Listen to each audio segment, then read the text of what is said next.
My husband's ex passed away, AITA for not wanting him to go to her funeral. I'll admit I'm biased right off the bat. I couldn't stand her. I call her his ex to myself and others. He called her his friend. We're all in our early 40s. She died recently, aneurysm. And I've been with him for 10 years now, but he'd known her for 20 plus. The way he tells it, they were friends in college, decided to date, got married, then realized they weren't a great couple and decided to just be friends. All that happened years before I met him. He was clear early on that she was important. A couple months into dating, it came up that his friend was actually his ex-wife.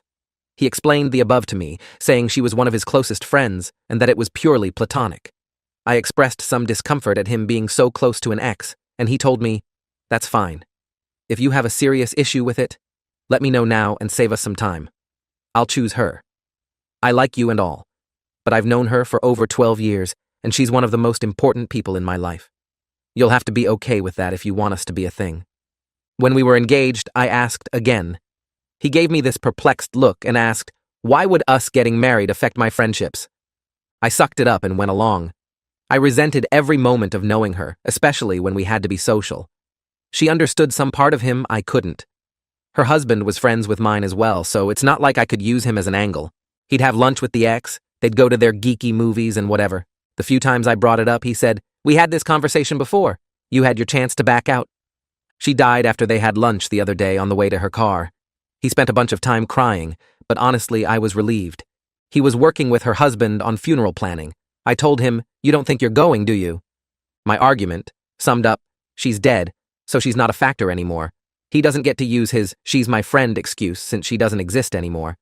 He had his cry for a couple days. He gets to be done with mourning her already. There's no need for him to go to her funeral, since I wouldn't want her at his. He was the angriest I've ever seen him when I told him that, replying that he'll be going no matter how I feel, and that he's willing to burn this to the fucking ground while holding up his wedding band. Besides you, she was the closest friend in my life. Him, her husband, and my sisters are calling me an insensitive asshole over this, all saying that there was no romantic aspect to their relationship and that I'm heartless. Her husband went so far as calling me a ghoul for how I've reacted. I never felt their relationship was appropriate, and I hid that for years because I wanted to be with my husband. Now that she's gone, I don't feel I should have to hide it anymore and can speak freely. AITA for just wanting him to be done with her and for him to not attend the funeral? Update. We've been together for 10 years, but he's choosing to end all of that because of how I reacted to his ex-wife's death. They were friends when we met, and his claim was that they dated and gotten married while they were young and dumb before realizing they worked better as friends than as a couple. He told me that if I wanted a relationship with him, I needed to accept she'd always be part of his life. He'd do things like go to geek movies with her and sometimes her husband.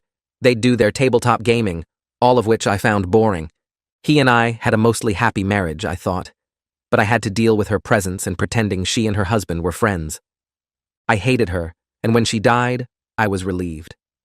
I didn't want him going to his funeral, saying now that she was out of his life, he was done with her. I was called cold and callous for wanting to put my foot down. Yes, he went to the funeral, which I was very uncomfortable with. I asked him not to go again, and he just gave me this cold, expressionless stare. She was cremated, and my husband was given a little bit of her ashes in a small urn the size of a pill bottle. I told him it was creepy to have them, and he flipped me the bird. The past month plus of my life has been a nightmare because of her dying. My husband has barely talked to me, and I've received texts from nearly all our friends and family calling me a monster.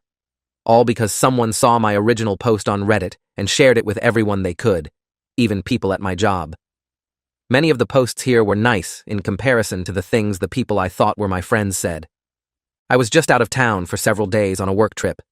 On Friday, I came home to a partly empty house, his car gone, and a petty-sounding letter saying that we would be getting a divorce. Not that he wanted one, that it was going to happen. He'd already filed. He said that my post was one of the most hurtful things he's ever read, and that my jealousy of his friendship was insane. He wrote, "I fucking watched her die. She was walking by my side when it happened. I have nightmares about it." He said I'd be keeping the house because I don't want to spend every morning waking up to a reminder of the years of lies that was our marriage. He left a list of what he's taking, saying I can keep the rest. His last line was, "If it had been me instead of her, she'd have been there for you in an instant. Remember that. I learned he's staying with her husband because that man sent me a long text telling me to stay away from his home, and he regretted ever letting me into his life.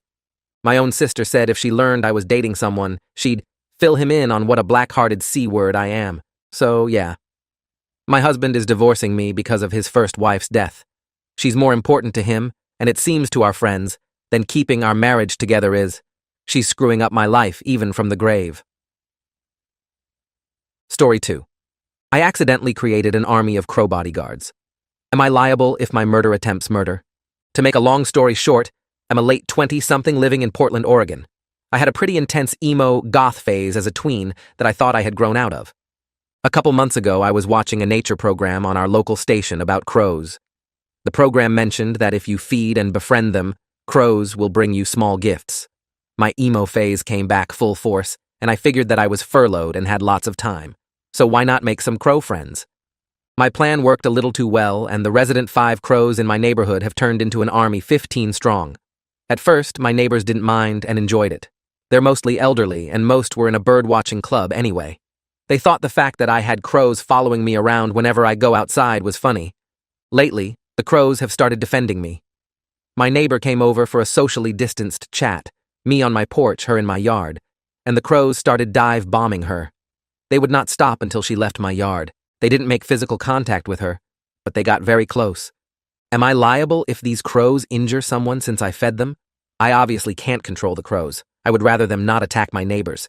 But since I technically created this nuisance, could I be financially on the hook for any injuries? To be clear, they're not aggressive 100% of the time. If just the neighbors are out, they are friendly, normal crows. They only get aggressive when someone gets close to me or my property. ETA PT2. I did not train these birds to attack. Also, thank you for all of your awards. I'm glad my stupid decisions bring you joy. Please consider donating that money to your local Audubon Society instead. Update. So to make a long story short, I called our local Audubon Society. They didn't think feeding the crows was bad and suggested that the neighbors also start feeding them, so they essentially became better socialized. The plan worked, and the crows are now a beloved part of the community. There have been no recent dive bombings. Most amazingly, the crows may have legitimately saved my neighbor. Our city had a pretty big ice and snow event recently. Like I said in my last post, most of my neighbors are older. One of my neighbors was walking down his steep driveway, slipped, and couldn't get back up. The crows started going ballistic and were making more noise than we have ever heard.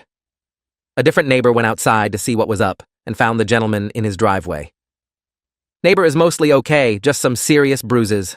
Needless to say, the crows have been getting some high-value food since then. Thanks for all the help on my original post.